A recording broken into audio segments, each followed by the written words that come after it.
Hi everyone, it's Stephanie Dreyer, plant-based meal planning expert and the founder of stephaniedreyer.com, where I help busy parents bring more ease to their meal planning and meal times.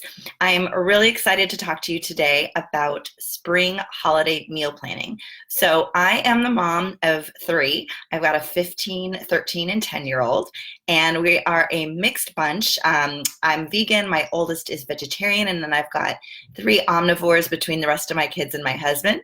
And so I have been on a meal planning journey for the past 10 to 12 years to bring more ease to my meal prep and meal times because I love to cook and was finding that all of that wonderful positive energy that I associated with cooking was being drained as I was struggling to juggle all these different anyone who knows having toddlers and preschoolers and young kids is difficult when you're juggling different taste, picky eaters, food preferences, etc. But it's even more challenging when you've got a mixed bunch of diets in your house. So I've been on a journey for the last, like I said, 10 to 12 years to try to bring more ease to my meal planning. I love to meal plan, and so I'm excited to share today's topic with you, which is spring holiday meal planning. And I wanted to give a shout out to Adriana. How are you?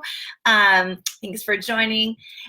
So Easter and Passover are coming up, and I'm actually a Jewish convert. I was raised Catholic, and I converted to Judaism when my oldest, when Gabby was, I was pregnant with Alex. So Gabby was about 2.5, and we've been raising our kids Jewish since before I was converted. So I've always celebrated both, and I go big with my celebrations, just like I do with my meal planning. I always have a plan with my holiday menus because we have anywhere from 15 to 40 people around the table at these holiday gatherings.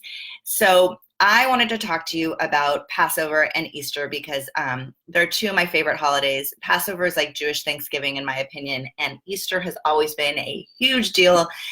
Growing up, my mom went all out. We had beautiful new homemade dresses that she made for us. She sews, and we'd have Easter bonnets, and she would make these big, beautiful Easter baskets with homemade treats. And so it was a big deal. So I've kind of carried that over into my spring holiday meal planning, and now I do both. Now I host Passover, and my mom still hosts Easter. So the tips I'm going to share with you today are focused on Passover, but they're applicable to Easter as well. And I have a really cool, I put the link in the description or in the post at the top of this Facebook Live, but I have a really cool spring holiday meal planning guide that I'm going to take you through in a few minutes. But before I get to that, I wanted to share some ideas and inspiration for putting together a menu and a table. Like I said, I go all out. I love this holiday so much. There's just so much. I always think it's weird that, I don't know if you can relate, but the beginning of the new year in January always feels so sleepy to me, to like everyone's got their New Year's resolutions and they're excited to get going for the new year. And I'm like still dragging in January and feel like sleepy and like I'm just, not there energetically to like get going for the year. But by spring, by March and April, I am like in my groove. I've got my goals together. Hi, Gailey.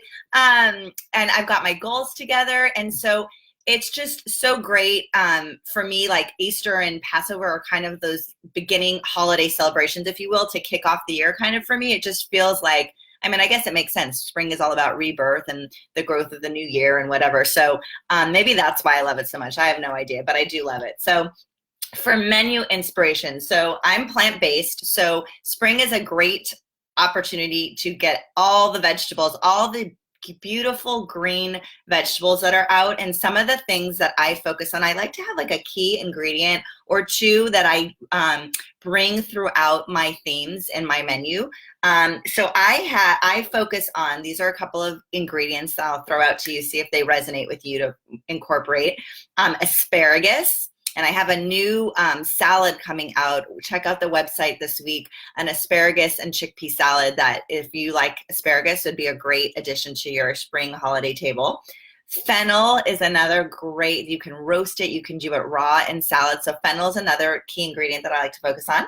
And then there's green beans, peas, and pesto. So those are a couple of ingredient inspirational ingredients for you.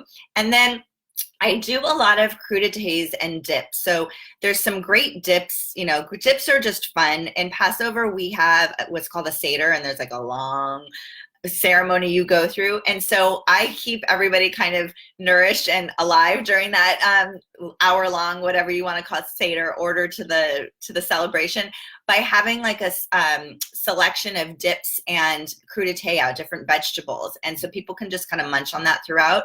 And it's so pretty. You can do, if you haven't been to True Food Kitchen, they have a beautiful, and I actually have it on my website as well. I did a copycat of this.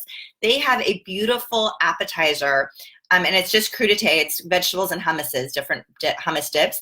But they display it in such an artful, beautiful way. It makes a gorgeous centerpiece for your table.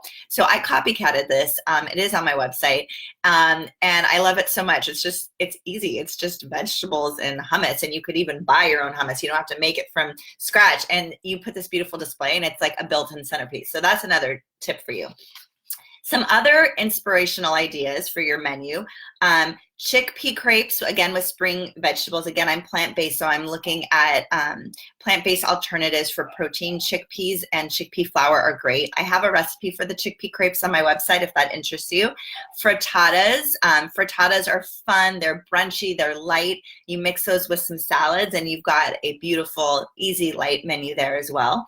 And then something that I do every year, I'm going to be sharing my menu. I got a request on Instagram this week to share my holiday menu. So I'm happy to do that. I'm in the throes of it now.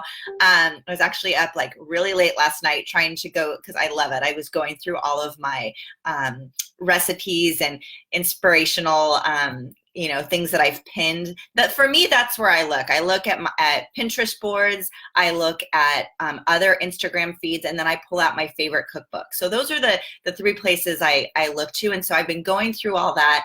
And one of the things that I've done for the past, I think, 3 or 4 years for Passover is I've made quinoa cakes. So you can't have flour at Passover. So, and you can get, like, some people can't, depending on what kind of Jew you are, you can't do rice, and there's all this stuff. But quinoa is safe. So, and quinoa's got protein in it. So I'm going to be doing a quinoa potato cake this year, and I've done those a couple of years. This year I have a new recipe that I found. So I'll share that along with the rest of my menu. So if you're interested in that, just check out my Instagram feed. I'll probably have that up probably next week. Okay, so for tablescape, and then we'll move on to the planner. So inspiration, like I said, I look to Pinterest a lot and different blogs that I follow, but some of the things that are inspiring me this year for my table is grass. I know, that's so random. In the past, I have tried to incorporate, I have this beautiful set of dishes that is yellow and cabbage looking. It's I don't know any other way to say it. It looks like cabbage. So it's very spring. It's very eccentric. There's no time I would ever use it probably except for Passover or Easter, because it's that loud and thematic. So I usually do just a very simple centerpiece because the plates are so dramatic. And in the past, I've done just vases with simple flowers or wildflowers and raffia. Those are some like very simple. Wildflowers is easy, beautiful. Tie it with some twine. Simple mason jars with flowers and twine. Or I've also in the past, I've taken matzah sheets. So we eat matzah at Passover. I've taken the actual sheet and what's the word? I've like adhered it, like not glued it, but adhered it somehow with a ribbon around the outside of like a square vase. And so it looks like a matzah vase with the flowers coming out of it. This year, I don't know why, I'm really inspired by grass, and I'm trying to figure out a way to do it because there's like artificial grass, and I'm not really sure I'm digging how that looks. So if anyone has any ideas about grass, I'm like thinking, I have this vision of like this planter in the middle with like this cute little grass coming up, and frogs are a theme in Passover. So bunnies are a thing for Easter. You could have little bunny candies or little bunny figurines in the grass. I want to do something with frogs. So I'm like thinking of like lily pads and grass. I don't know. It hasn't come together yet. I'm still searching. If anyone has any ideas, would love to hear them. But that's something that's inspiring me this year. I mentioned wildflowers and sunflowers in baskets or in mason jars. Very simple, but very elegant. And herbs, that was the other thing I wanted to mention. That makes a great place card. So you can take, I mean, it's so simple, right? Just grab some parsley or rosemary or a combination, tie it with some twine, and attach a little tag with the name of the person that's sitting. And you can just tuck that into the napkin and into the place setting, and it makes a really beautiful, easy place card. So those are a few ideas I have. Again, check out my Pinterest board. I have the link here at the top of this post. So you can check out more ideas. I have, I think, 100 different pins in there for menu ideas, recipes, and tablescape just for Passover and Easter. So I hope it helps you. I'm going to be adding more to it in the next week. I know, because I'm just scouring everything, and I have so much fun doing that. So next I'm going to, before we round this out, I want to pull out this spring holiday meal planning guide. So I put this together. This is really helps me, like I said, when I have anywhere from 15 to 40 people, and there's no way I could get it done unless I have a plan. I work full time. I have 3 kids, juggling different responsibilities. We're also busy. Like if you don't have a plan, I found it does not get done. So I have a checklist that I put in my planner and I go through. I have tasks for myself. And so excuse me, I put together this planning guide to help you, and I hope it helps you as well, which really just takes my process and puts it together. And you can download it free by clicking the link up at the top of this post. So 4 weeks ahead, I have here, confirm your date and your time, basics, right? A month ahead, confirm all that, and pick your theme. So that's like a month ahead, I get a good idea of who's coming. Usually people want to bring something, so I get an idea of who's going to bring something and start thinking about, okay, how am I going to assign, knowing everybody's skill levels and what they're good at, what they want to bring to. Some people are busy, they don't want to cook something, they want to bring, you know, a dessert or something like that. It's easier to buy a dessert. So I start doing that 4 weeks ahead, and I focus on my theme. I pick my theme and just start letting it germinate in the back of my head, not really doing any major serious planning, but just kind of getting it going. Then 3 weeks ahead, I start collecting my recipes. I mentioned I'm already in the throes of that because I'm 2 weeks out. So I start collecting recipes, and I start collecting ideas for my tablescape and my centerpieces. So 2 weeks ahead, that's where we're at right now. So I'm a little bit behind schedule. I should have had this all figured out, but well, I guess I still have through the end of tonight. Ideally, by the end of this week, I would have had the menu finalized, and then reached out to my guests who offered to cook something, to bring something, and told them what to, given them their assignments. So that's 2 weeks ahead. And I also would start purchasing any supplies I need for my table, for, like I was mentioning, that grass. Once I figure out what I'm doing, I'll purchase whatever I need. 1 week ahead, okay, so 1 week ahead, you're gonna make your grocery list, do your shopping, divide your prep, and add it to your schedule. This is key. So this is my jam. I love meal planning. Once a week, I treat my holiday just like I do my regular weekly meal plan. I meal plan once a week. So for me, that's on Thursdays. I plan on Thursdays, I shop on Fridays, and I do batch cooking on either Saturday or Sunday, depending on what my weekend looks like. So 1 week ahead before Passover and Easter, I would do the same thing. When I'm putting together my list for a grocery list and meal plan for the week, I would just fold in this menu, and I would put in all my ingredients and everything. So when I go to the store on Friday, I'm doing one trip. And actually this year, no, actually that works. This year Passover starts on Friday, but I'm hosting the second night, which is on Saturday. So it still works for me. I'll shop on Friday, and I will probably prep, just looking at how my week is going to be that week, I will prep all day on Saturday. I'm not going to get a chance to do anything ahead of time. We'll see. We'll see how it unfolds. But one of the checklist items on here a week ahead is to divide the prep and add it to your calendar. So in a perfect world, I would do my shopping, maybe because it's the holiday weekend. Maybe I will do my shopping this week, now that I'm thinking out loud, on Tuesday or Wednesday, and plan to prep, like, for example, So with Easter, you might make deviled eggs. With Passover, there's something called haroset. It's a nut and apple mixture. Those are things that you can prep in advance, right? So I could make the haroset on Thursday night instead of the day everyone's coming on Saturday. There might be a dessert for Easter. Maybe there's a cake or something. You could make that on Thursday or Friday instead of doing it on Sunday. So I would block out in my calendar, like identify which dishes I could have some prep done ahead of time and build that into my meal prep during the week. You know, if I just need to roast some vegetables for a salad I'm doing, I could build that into one of my meal prep that I'm doing for dinner that week and store it and keep it until I need it. So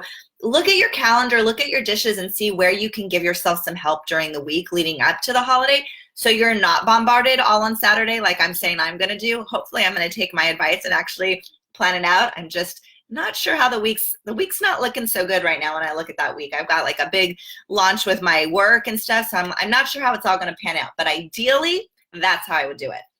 So then the night before I set the table, and I'm super lucky, my husband's amazing and he always helps me with this. He actually does it. I tell him, okay, I want this there and this there, and so he'll set the table, lay it out, and then I just put the centerpieces together. So the night before when we go to bed, the table is set and it's beautiful and nothing needs to be done. Highly recommend that so that when you wake up the next morning, all you have to do is your final meal preparation and you're done. That is my biggest tip for you, is to try to get that done. And the kids can get in on this too. I need to put my kids to more work and have them help as well, which they are pretty good about.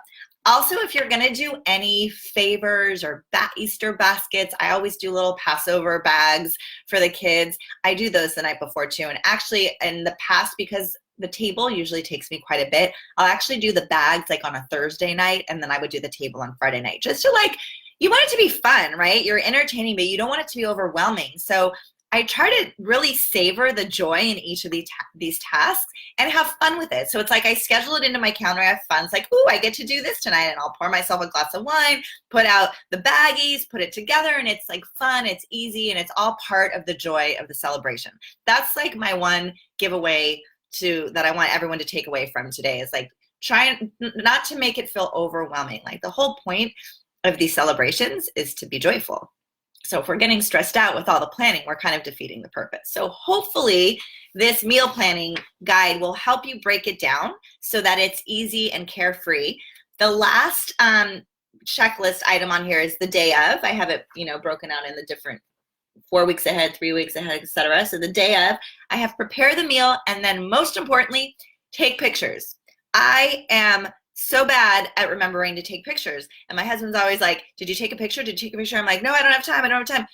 We've got to stop and take pictures with the family and take pictures around the table, because well, at least I do. I'm huge in scrapbooking and wanting to remember and savor the event. So if you are a picture person too, or a memory person, I highly recommend taking just a few pictures to remember the event, and also to share with everyone. Everyone loves to, like, the day after, the week after, to be like, oh, it was so great to have you. Here's some pictures of the event. And it just is a way to continue the celebration after. So that is what I have for you. My spring holiday plan is Adriana and Gail, thank you so much for hopping on. I don't know if you have any questions for me. I'm happy to answer them right now. Are either of you entertaining for Easter or Passover and want to share what you're serving, or have a question for me? I'm so happy to answer if you do, and that's okay if you don't. I'm just so happy that you ladies joined me. And if you have someone you think that would enjoy or this video or get some benefit from these tips I shared, please pass it on. Those links there you can share with anybody, and that I'd love them to download the free meal planning guide. And also check out my Pinterest board for more ideas. That is my happy place. So I'm always having fun over there. So thank you so much for watching, and you can join me next week. I'm changing up the time a little bit. I think it's going to be at 9 o'clock next Sunday. I'll post that in my Facebook page. I'm going to be talking all about batch cooking. It is my favorite thing in the whole world. I alluded to it a little bit today, but I do that on Saturdays or Sundays. And I have an amazing batch planning starter guide to share with you. It is going to be amazing. It has a prep. It has like the 411 on batch cooking if you're not familiar with that. But then I also give you a list of foods, batch cook foods that are my recommended things to batch cook. And then I give you an actual guide with several recipes and then a meal plan that puts those recipes to use for the week. So you'll actually walk away next week with some recipes and a meal plan. So if that sounds interesting to you, be sure to join me. Invite your friends if you know anyone who would get some benefit from that. And of course, I'll always share the video again on my website and on my social feed. So thanks again for joining. Everyone have a great rest of your day, and I will talk to you next week. Bye.